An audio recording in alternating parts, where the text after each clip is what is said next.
Okay, so welcome everybody. I see we're still getting a few more joining as we're speaking, but this is one of a regular series of webinars by Coaching and Mentoring International. CMI is a global community of specialists in mentoring, in particular, across the world, in 40 countries at the moment. And growing. And everybody in the network is devoted to research and the development of good practice in mentoring. So the particular theme we're going to explore today, and I believe we've got people from all over the world, from Asia Pacific itself, where George is based, all the way through to Europe and the state and elsewhere. So the particular theme is measuring the effectiveness of mentoring. So I'm going to just kick off, and then I'm going to hand over to George to carry on after the first few slides. If you have any questions or comments, please can you put them into the chat room, and if needs be, we can unmute you. You would normally be muted at this point, but we can unmute you as well, and there will be ample opportunity for questions at the end as well. But if you've got a burning question, pop it in the chat room, and I will be monitoring those as we go. So the first thing is why we want to bother to measure the effectiveness of mentoring, and I think we found that these are the 5 critical reasons why organisations need to do this. Typically, people have launched a mentoring program because they want to achieve some kind of business objective. It makes sense to do that, and so linking it to, have we actually achieved that? Have we increased the diversity at key levels in the organisation? Have we improved retention of critical skills, and so forth? So have we actually achieved what we set out to do, or are we making progress towards it?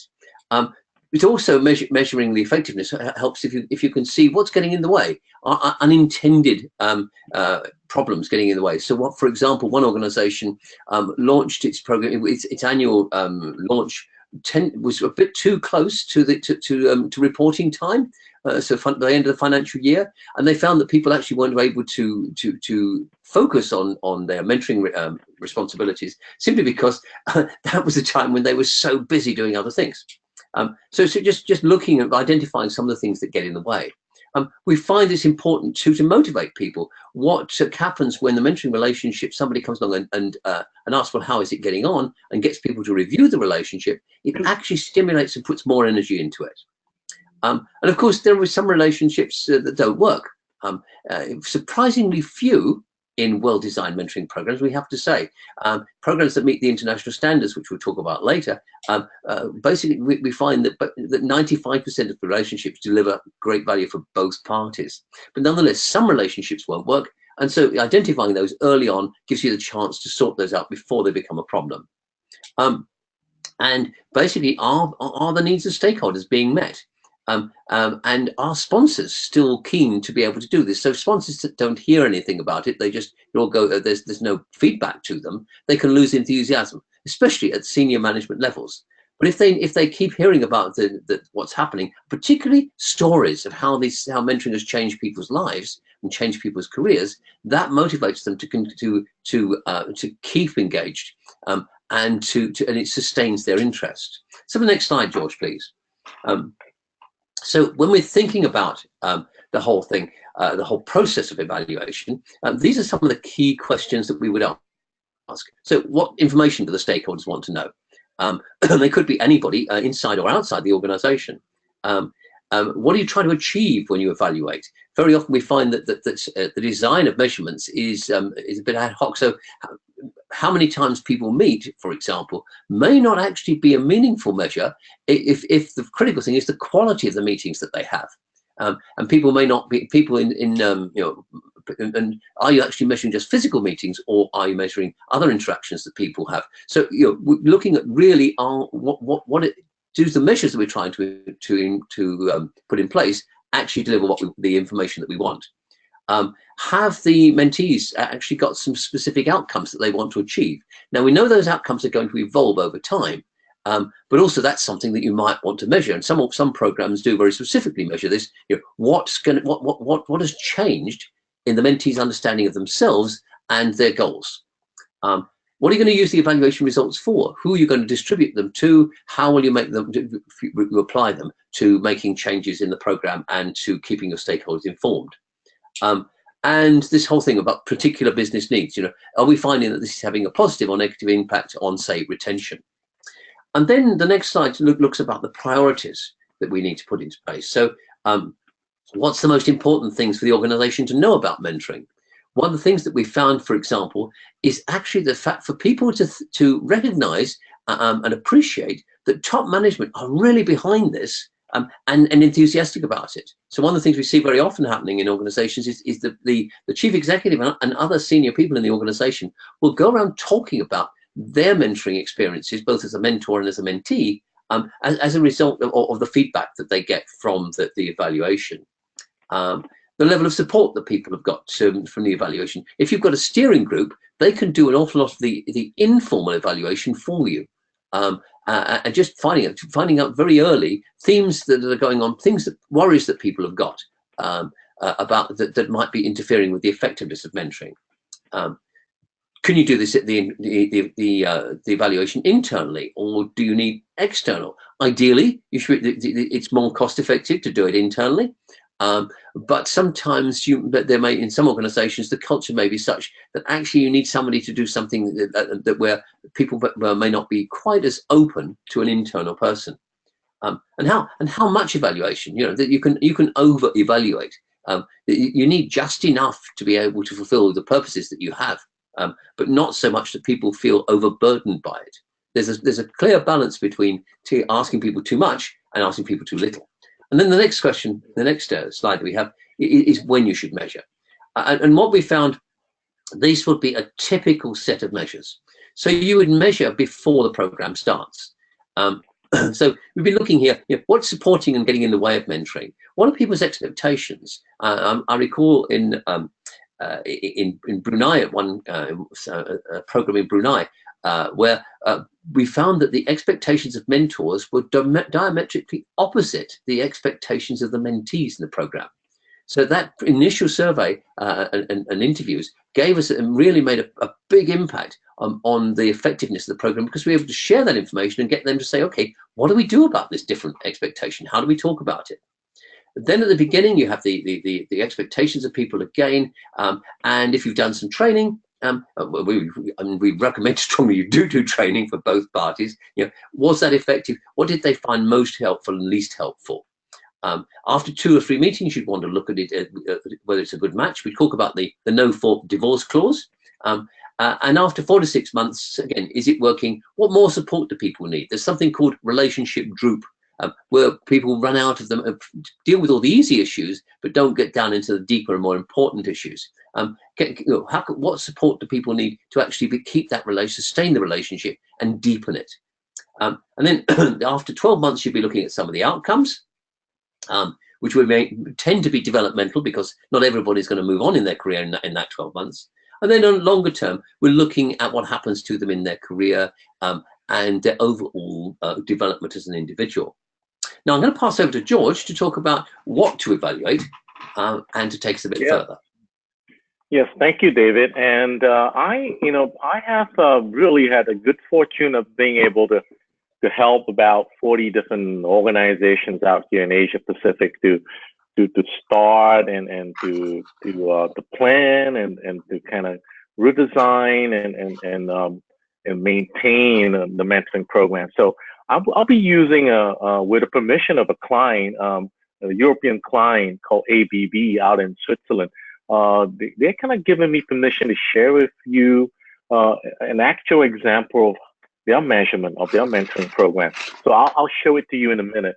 But and I think many of us who are in the space of learning and development and human capital consulting would have seen this slide on the Kirkpatrick model. Again, it's about measuring at 4 different levels. And usually, if you are doing a lot more training, classroom stand-up kind of a training, you would typically know that we do a little what we call a cheat sheet at the end of the program, getting the initial reaction. That's level 1. We might then go further on and do some follow-up as to what have they really learned? How have they applied it?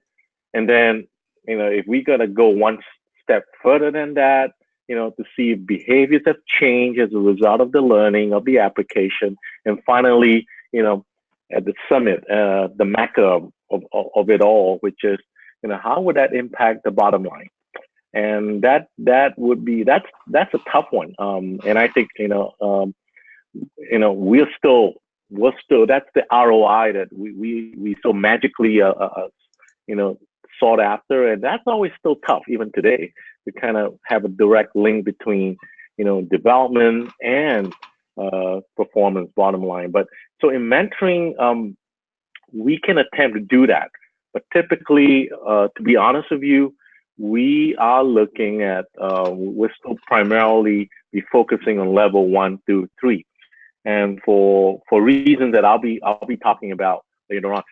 So in evaluating the success of a mentoring program, really there are 3 different spectrums to kind of consider as we select the so-called KPI. As we pick the KPIs to measure, one is of course the development of the individual, both not just the mentee, but in my own research, 95% of all mentors actually said this, that being in a mentoring relationship hone and sharpen their leadership skills.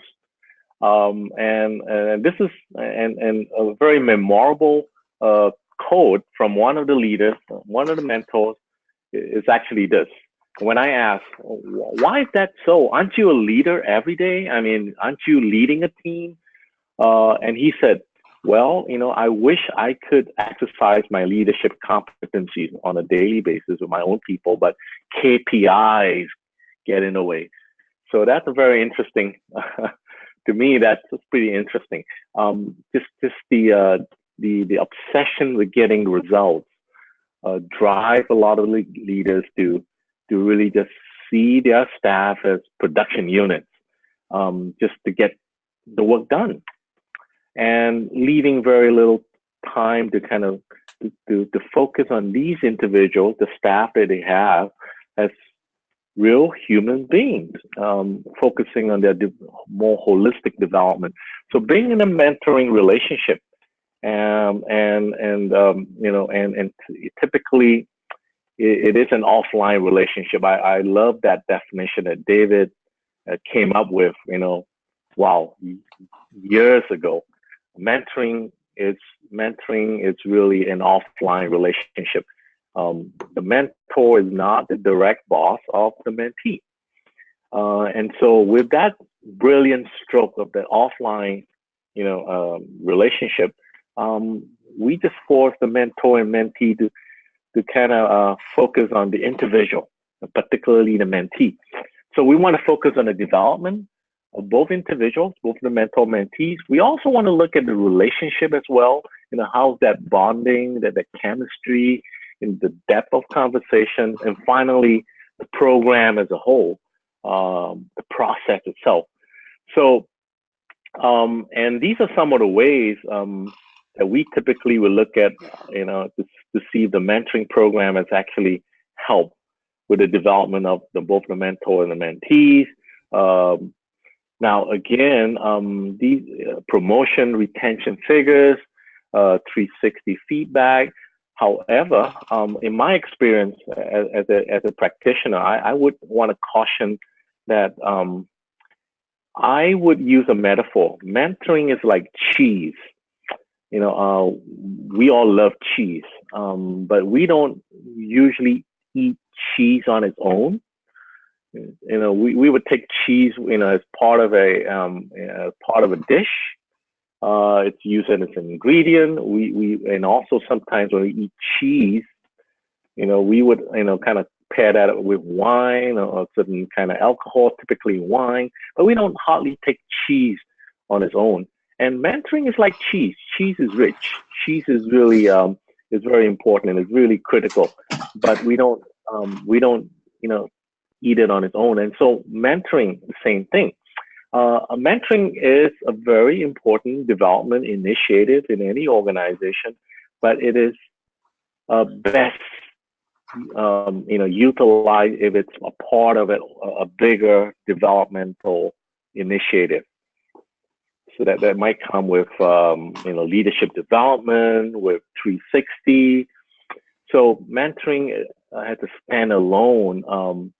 It's kind of unfair to judge the success of a mentoring program. If you want to look at retention figures, so if my mentees all stay, will stay with the company, can I attribute that to mentoring? That's kind of difficult sometimes because there are a lot of factors, pull and push factors that would determine a person's performance. Mentoring is just one of it. So cheese, is never, seldom a standalone, I guess, item. So this can be useful, but I want to caution that it's these figures cannot be attributed to mentoring per se. Now, the second level, which is the relationship, now that's a more direct link. But we're looking at the frequency of meetings. I like the first one, number of meetings, and you'll see in my example of ABB in a minute.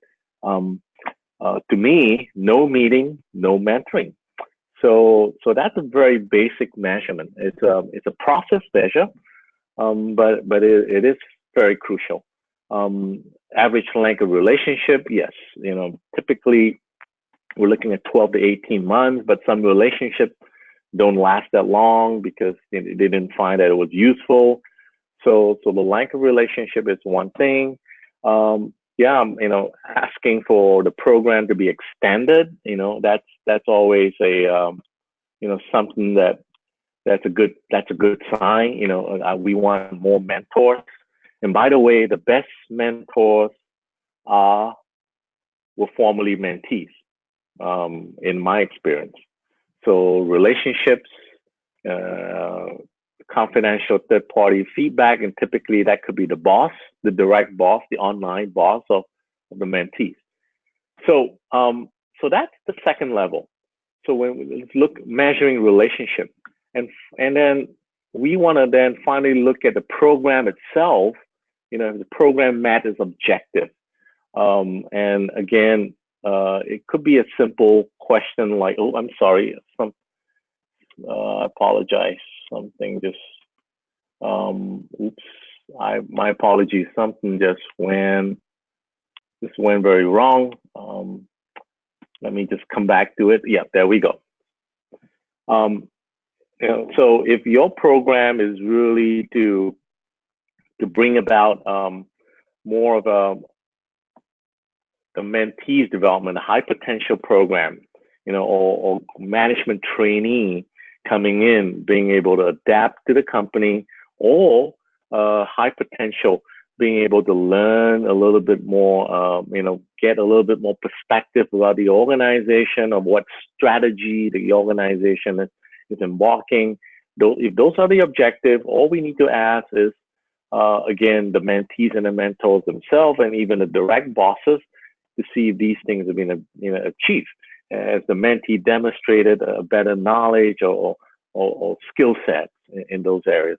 So I just want to move quickly through this because I want to show you more specifically. And this came from, a lot of this came from my work with David over the years. And so I've kind of compiled some of these KPIs. And I typically give this to my client and say, hey, I'd like you to pick, not everyone of them, because that's really difficult to, as you know, it's difficult to measure everything, but I'd like you to pick at least one each from each of the 4 boxes. So we kind of split KPIs into relationship level. I think that was the level that we were talking about earlier. And then at the program level. Now that's not it. We kind of further split the KPI up into what we call process measures and outcome measures. So if you're familiar with the concept of balanced scorecard, the process KPIs are like the leading KPIs. These measures, how things are being done. the how. The outcome is what in the balance score, scorecard, we call them the lag measures, which is the final outcome. That's the real objective. So these are actually some of the stuff. And if you look at some of these measures, I must admit, and I will be the first to confess, we link that back to Kirkpatrick. Sorry, I'm just gonna quickly bring us back. You will find that we are at best measuring level 3. If there has been any behavioral change in that particular mentee or the mentor, we look at learning, we look at reactions, but I must confess, level 4, not quite there yet.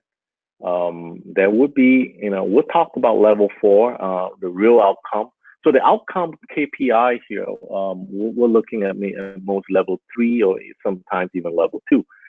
So, as I have cautioned earlier, if you will look on the top, at program level on the outcome measures, if the mentee is retained or they get promoted, are they ready to be promoted? There are a lot of factors, impacting that.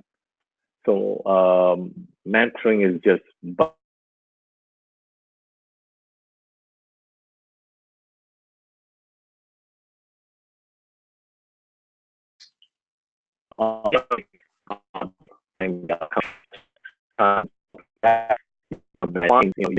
so really, you can get my client to pick at least one from each of the 4 boxes.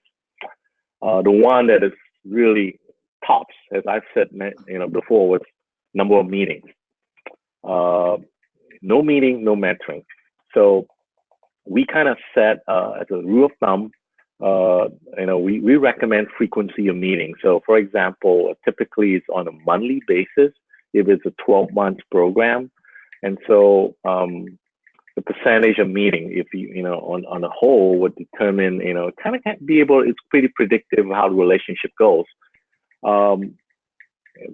Percentage of mismatch, for example, would be, so if how many mentors and mentees, David said, no for divorce, has asked for a rematch, and especially in the Asian context, even if a mentee, because of the Asian culture, if a mentee doesn't like the mentor, doesn't feel that they're getting much out of the relationship, they typically would grit and grind their teeth and bear with it, because politically it is not very correct to go back to the mentoring coordinator and say, hey, that mentor, that senior person doesn't quite cut it for me, so I want to change.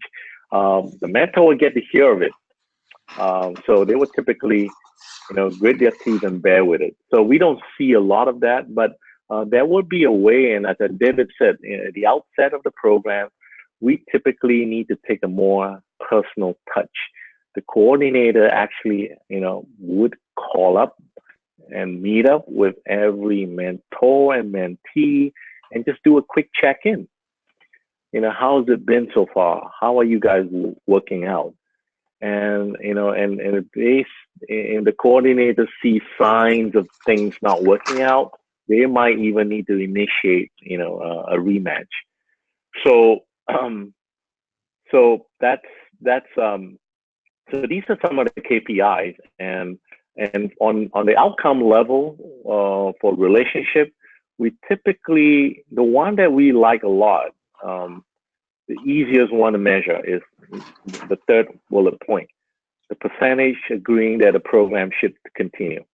If 99.9% says, we should let this program continue.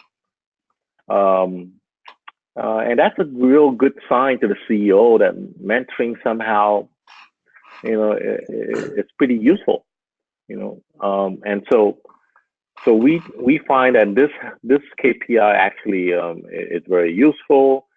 The satisfaction level, the first bullet point on relationship of outcome, is also something very popular. Goal achievement rate, that's pretty subjective, but some organizations use that a lot as well. So it's much easier, as you can see, to measure the relationship level because it's a lot more direct, as I've said before. I'm going to stop here to see if anyone has a question. Or David, I can't see the chat, so if anyone has a question, chat room at the moment, George. But this is a chance for anybody to come in into the chat room, and I can unmute you if you want to. So if you just indicate in the chat room, I can unmute you to let you speak your question as well. Yes, just want to pause here for a second to kind of ask you to see if you have any questions, because what I'm going to do right after this is to actually show you a real example from ABB, and you get a real good sense of, what that is. Okay, there's nothing at the moment, George. So let's go through it. I'm just conscious of time. We're about halfway. We just on the halfway point, so coming up. So we want to leave some time for more questions at the end. Okay, so let's do that. So allow me to kind of call up another slide deck. Now, again, this is confidential, but really, and I must say the reason why they allow me to use this is because, as you can see, the data is pretty old. It's from 6-7 years ago, and so they gave me permission to use this one. So it is a ABB. I think most of us who are in Europe would have heard of this company. It's huge, it's footprints all over the world. So they have an Asia Pac office out in this part of the world, and we had a good fortune of been working with them since 2008 till now. So they were measuring in that point of time, 2010. They had just run this. They have run 2 cycles, 12 months each. So these are the actual slide deck that we kind of that David talked about at the end of the 12 months cycle. We kind of bring the mentors and mentees together. We call it a final boost and a wrap up, and to share these feedback with them. So there was an average at the end of the second run. There were 14 mentors for 19 mentees. And so just to give you some context, they actually decided on a frequency of every other month. So for a 12-month program, a minimum of 6 meetings every other month. They felt that was something that was manageable. And we find in Asia that seems to be, monthly meetings. Everyone, don't seem to be able to cut it. Once a quarter, we find is not very impactful. The relationship doesn't really have a lot of time to gel. So as you can see, the first time around it, they didn't even get to meet that target. So the second time around, so the magic number here is 6. Every other month, 6 times a year, they did it. So number of meetings. Remember what I said about that being a very popular KPI? So that was a KPI they used as a process measure. For some reason, they wanted to look at the duration of each meeting, but that's also pretty informative to those of us who are involved in mentoring program. You find that anything that is either under an hour or over 2 hours is kind of counterproductive or underproductive. So, and typically it takes place over lunch or coffee, it'll be outside. The last place you want to mentor someone is in your own office. Get out of that place. It's an offline relationship. So we find that, so that's pretty typical. So we asked another question. Are you satisfied with the, frequency of meetings? You can imagine that, the number of the unsatisfied rate was a lot higher in the first run, because there was just an average of 4 meetings. But still, some people are not happy that with 6 meetings. They felt it could be more. Nothing to stop them, but they can meet as often as they want. It's between the mentor and the mentee. So it's pretty predictive, because more meetings.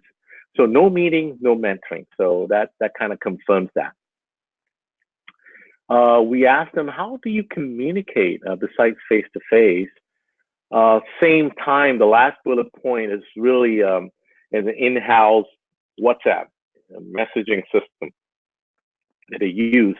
And we find that, at least out here in Asia Pacific, that most mentors and mentees actually communicate in between meetings using WhatsApp, Messenger, Line, or you know, so any form of a messaging. They do keep in touch with that using messaging, SMS, and so forth, email. So that's pretty typical. Now, I want to, at this point, be able to kind of differentiate the two kinds of measures. One is what we call quantitative, which you've seen above, numbers, which is important. Bosses love that. We also find, actually, I personally find the qualitative, measures a lot more, like David was saying earlier, stories. It tells a story. So if you look at some of the goals, so we asked the mentees, so what were some of the objectives that was established between you and a mentor to talk about? You could talk about anything under the sun, but it's always highly recommended that the mentors and the mentee have establish a couple of themes, directions to guide their conversation throughout the whole cycle. And you can see from here, it's very telling. It's number one, it's about soft skills. Okay, for example, change management. It's usually got to do with soft skills, leadership competencies.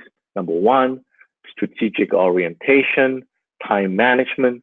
Number two, it is about a mindset.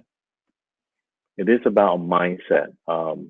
So allow me to kind of come back to the first slide, but things like, how do I personal leadership?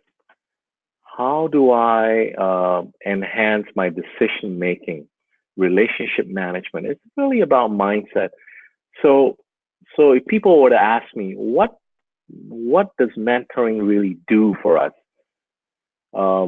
It is really to fill that gap, that soft skills, the impact of changing mindset. Mentoring really excel in those hard skills, typical behavioral skills,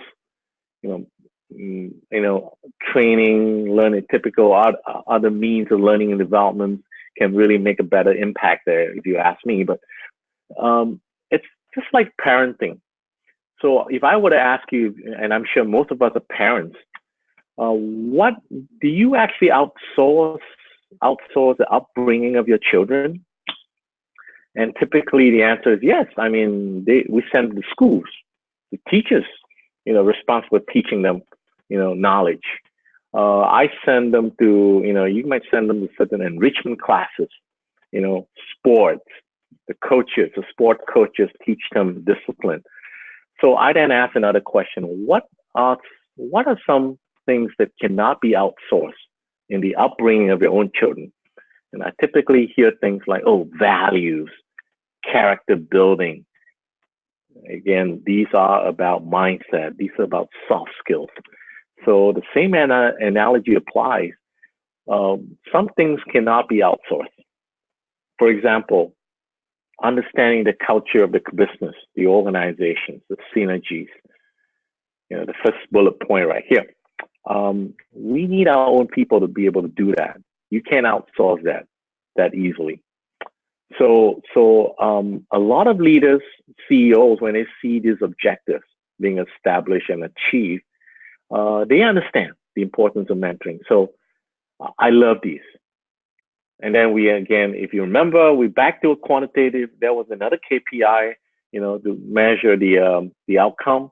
How successful do you think again, I must confess, these are pretty subjective. We ask the mentors, mentees, and to be honest with you, and this is really real, mentoring is great.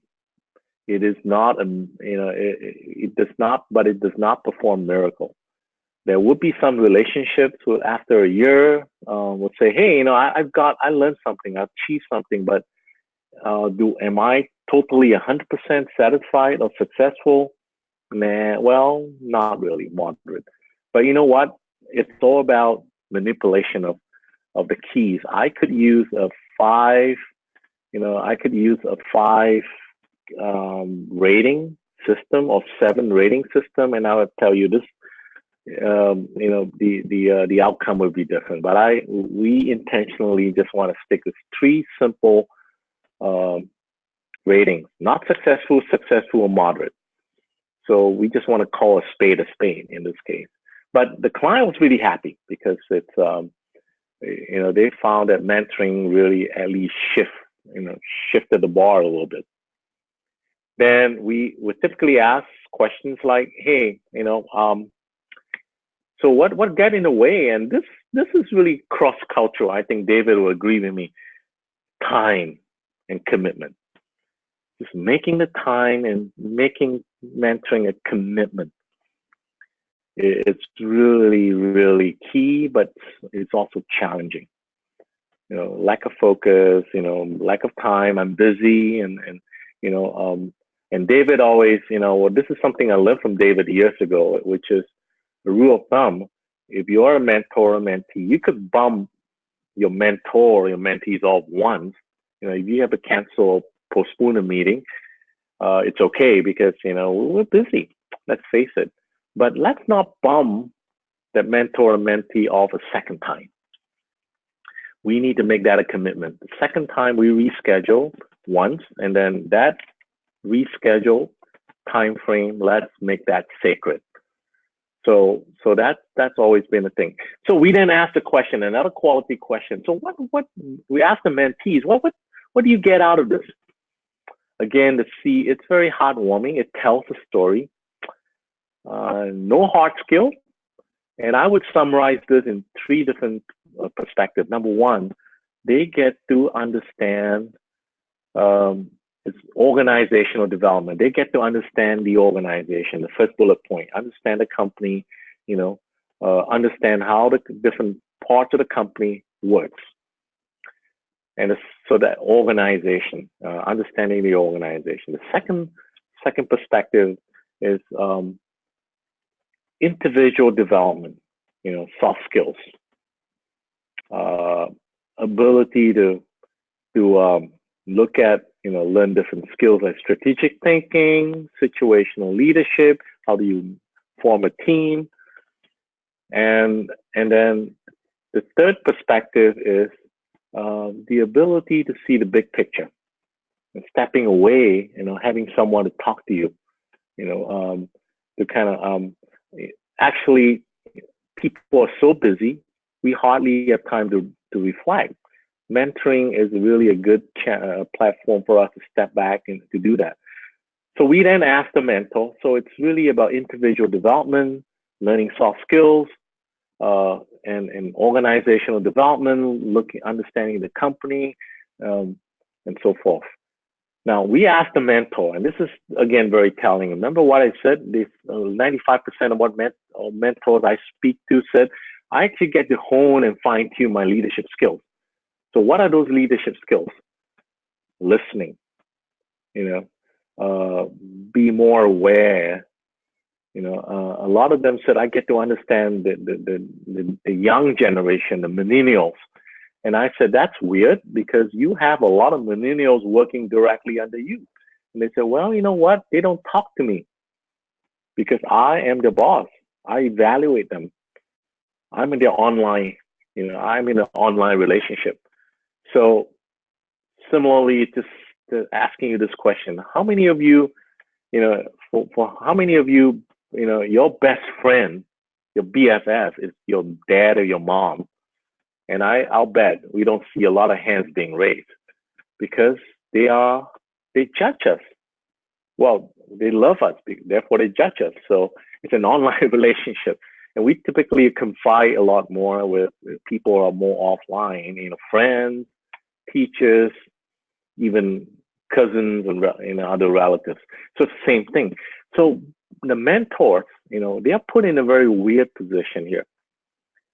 when they meet with the mentees, they pretty much don't have an agenda. The agenda is set by the mentees. So they pretty much have to focus on nothing but the mentees themselves. And therefore, they're a lot more inclined to listen, to be open and not be judgmental. And then they realize, gosh, I actually get to open up my own mind to different perspectives, how people see things in the organization, and how I get to learn, it's not just the mentee, how other parts of the organization work. Because my mentee is not from my department or my function or my business unit. So it's really, it's a two-way thing. George, I'm going to give you a quick time check. I'm going to give you a quick time check, George. We've got less than 20 minutes till the end, and we want to leave 10 minutes for full questions. Sure thing. And I'm almost done. So we also asked, again, what do you guys do, besides meeting, going for lunch, sharing a reading materials, shadowing, external site visits. And we actually did this. This is kind of interesting. We asked the mentors to rate the mentees. The mentees to rate the mentors in the following 6 areas. And it's interesting that everything seems to be, if you look at this, the one with the lowest scores is challenging and stretching you. And when we've kind of probed further, and it's really because, and so with this feedback, we go back to the mentors and say, hey, look, guys, you need to push, challenge your mentees with different perspectives. Do not be afraid to stretch them. Encourage them to take more risks. Encourage them to do more. And a lot of them said, look, they're not my staff. I just don't feel like, they're not my people. I just don't want to, I don't want to make them feel bad. Or I don't want to offend them. But typically, this was a good feedback for ABB mentor. And then subsequent years, you'll find that has improved a lot. Mentees rated my mentors. It show up a very typical practical problem. A lot of times mentees are not proactive. They're not managing the relationship. They are sometimes tardy. They don't make the appointments. They don't even keep the appointments. So this is something that was a good feedback to the mentees, and that was subsequently improved. So we asked choice of mentors. If the matching process, that's another story for another day.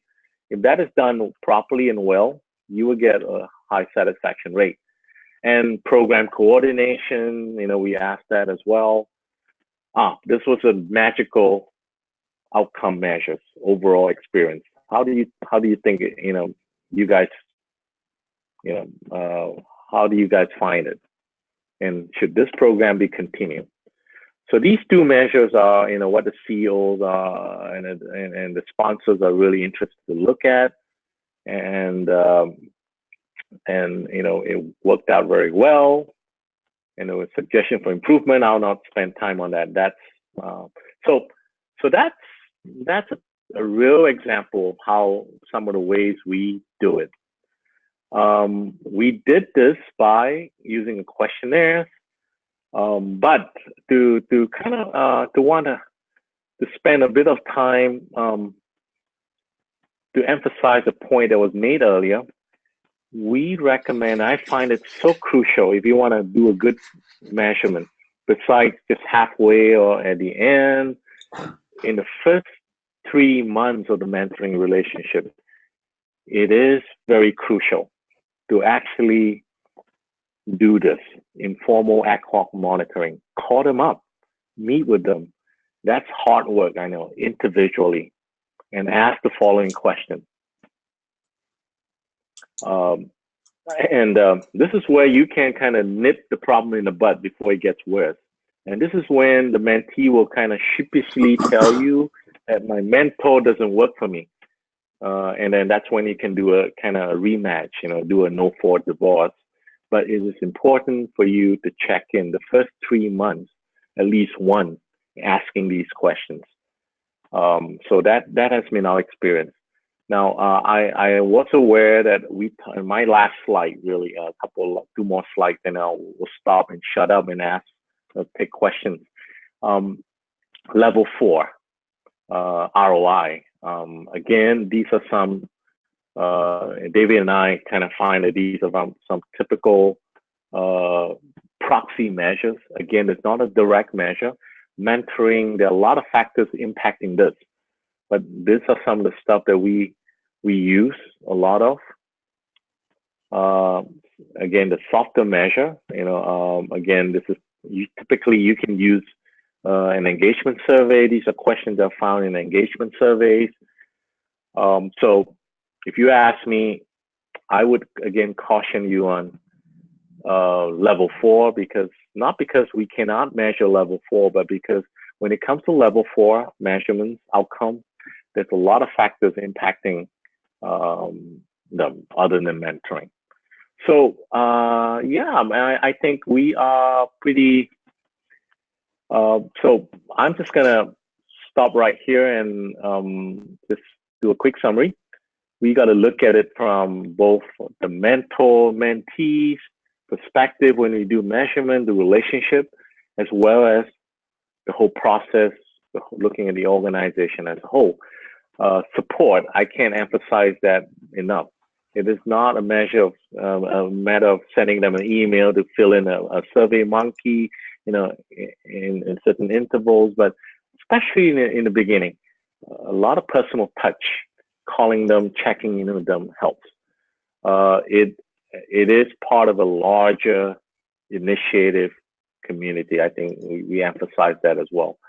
And over time, you can benchmark the data. I like you saw what ABB did. We could benchmark across time as you look at the measurements. Okay, so I'm done. Hopefully that helps. And let's take some questions if we could. Absolutely, thank you, George. So please pop your questions in the chat room, and then I will unmute you if you wish. So let's have some thoughts, comments, anything anybody disagrees with, any experiences you'd like to share, any further questions that you have.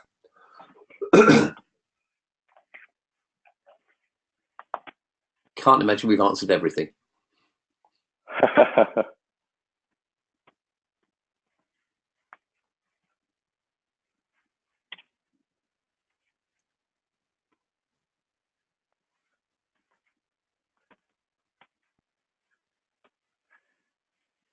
So is anybody going to pop in some questions?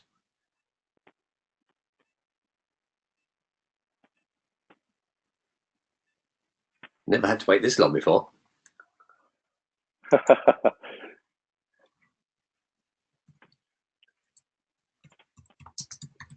If you have no questions, we'll be happy to hear some feedback. What do you guys think, of what we have been discussing so far? Any comments? We love that feedback as well.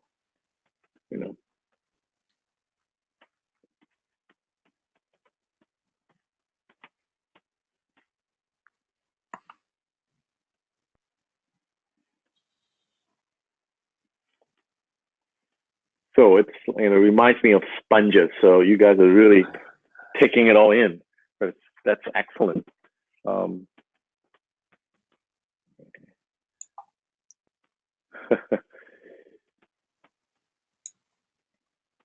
Okay, well, so nothing yet. I think let's just wrap this up by simply saying that it's the whole process of measurement is one where we're seeing continual evolution, and George has given you some examples of good practice there.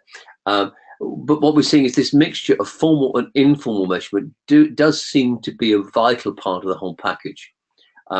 And we didn't have time in the presentation to talk about the international standards, but that's one other thing that's really helpful for organizations is to benchmark their program against the international standards. So here we are, the international standards for mentoring and coaching programs, now owned by and run by the European Mentoring and Coaching Council. But these give you a sort of an international overview of how does your program stack up against the other programs around the world. And a lot of people just use the standards to design their programs and make sure, but other people actually go for the award under the standards, and you can get awards at three levels, which is bronze, silver, and gold. That just gives you a recognition of how your program matches up with global good practice. As we haven't got any further questions or thoughts, I'm going to bring the session to an end. I hope you found it useful. You do have our emails for my email here, and you do, and there will be other, and you can find Coaching and Mentoring International as well as a network on the web. It's coaching and mentoring international.org. So coaching and all spelled out in and mentoring international.org. Do let us have your feedback at some stage when you've had time to think about things, and thank you for staying with us. So thank you. It's everybody. Really great.